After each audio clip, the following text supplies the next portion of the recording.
Hey y'all, it's me, the Nosy Goddess, and I'm back in the business of Big U and this new unsealed indictment. The Justice Department released a statement on March 27th regarding the new unsealed indictment of Big U. As it says here, longtime Rolling 60s neighborhood Crips leader charged in 43 count indictment alleging murder, extortion, fraud, and tax crimes. Now, I'm not going to read the statement in full. I'm going to let a TikToker explain it for me. It's called lazy reporting. Okay. But before I get into that, I just want to say that the original complaint named 19 suspects.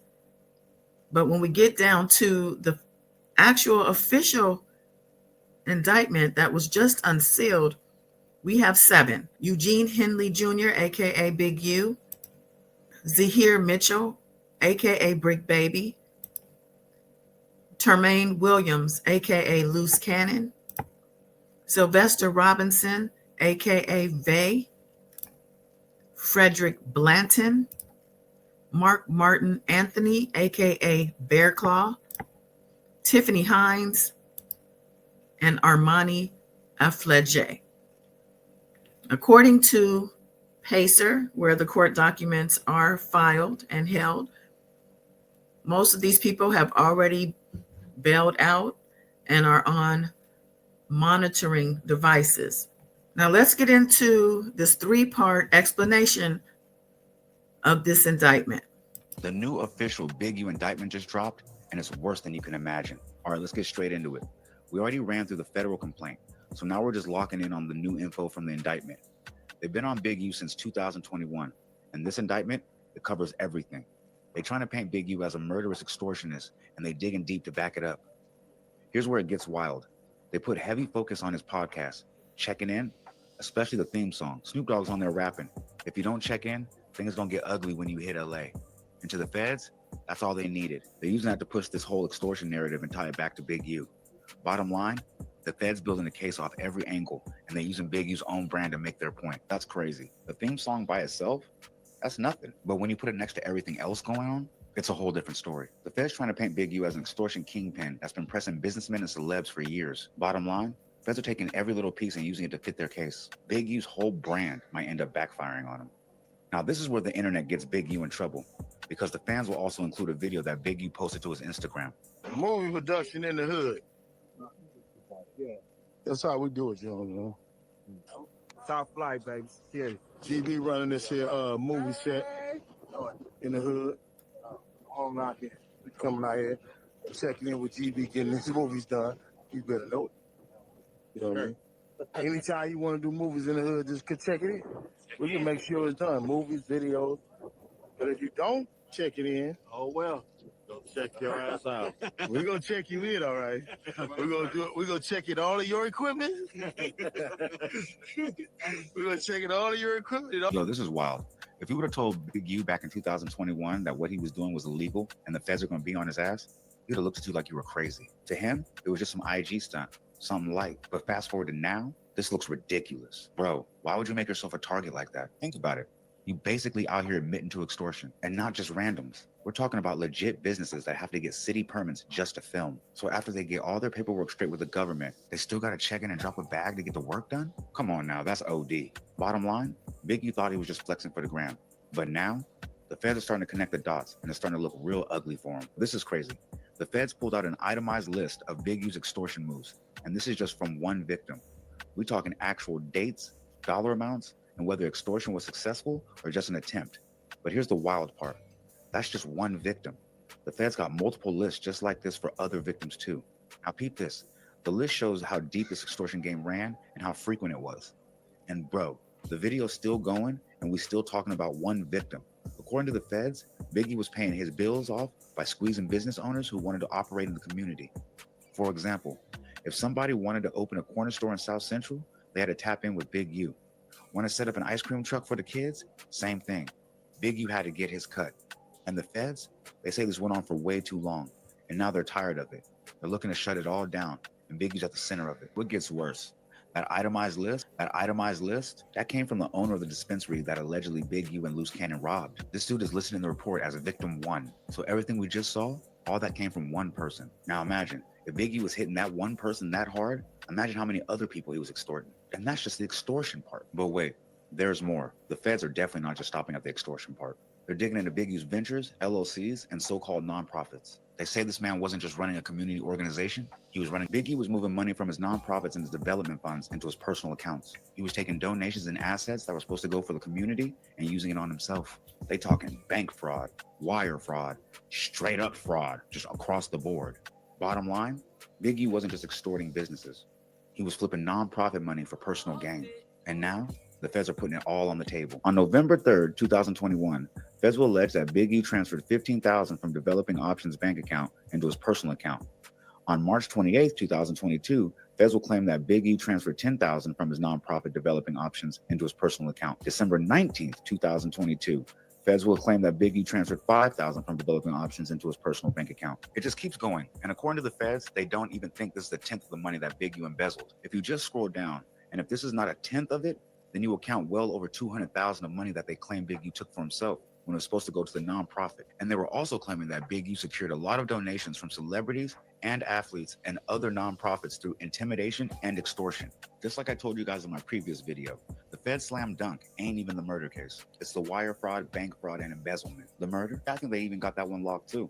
And some even behind the scenes information I got is they're looking into the death of Nipsey Hussle as well. They've got transfers on record, money going straight from the nonprofit into Big U's personal bank accounts, and it's all on tape in 4K clarity. And that's the fallback plan, like I told you. Even if the murder case gets shaky, they can always fall back on these to secure 20-year conviction. But let's talk about the murder. The feds say that Big U went to Las Vegas and allegedly took out his son's best friend, Rayshawn Williams. They were in the studio together that night before the feds alleged that Big U killed him. And here's where it gets deeper. The feds allege that Big U went above and beyond to cover it up. They said he did everything to conceal evidence, mislead the investigators, and did everything he could to throw him off the trail. Bottom line, the murder charge is serious, but if that don't stick, the fraud case alone is enough to put Big U away for a decade. The feds are coming from all different angles, and Big U's options are looking very slim. And this part's wild. The feds say Rayshawn Williams' body was found after Big U allegedly took him out and dumped him.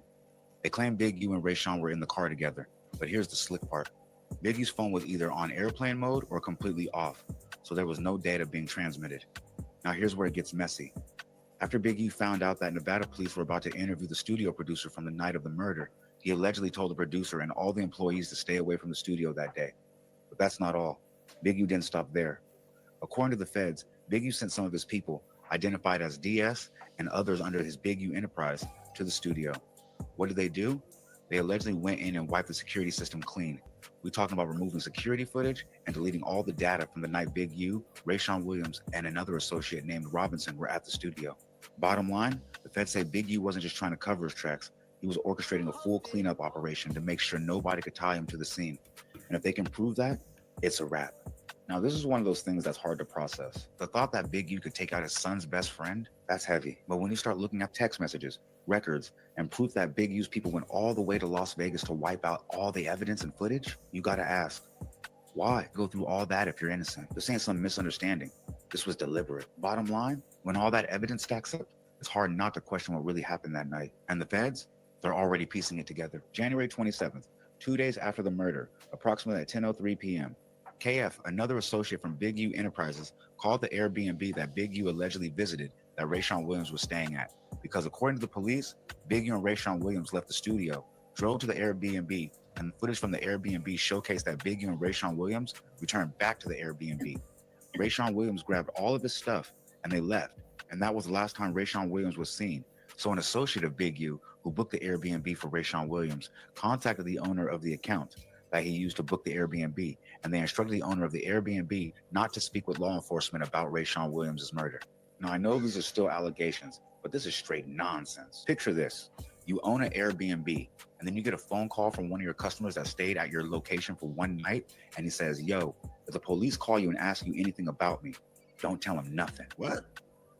If that was the case, even I would have to be like, yo, something's going on, and maybe I should call them now. And whoever KF is, I don't care if he's innocent or not.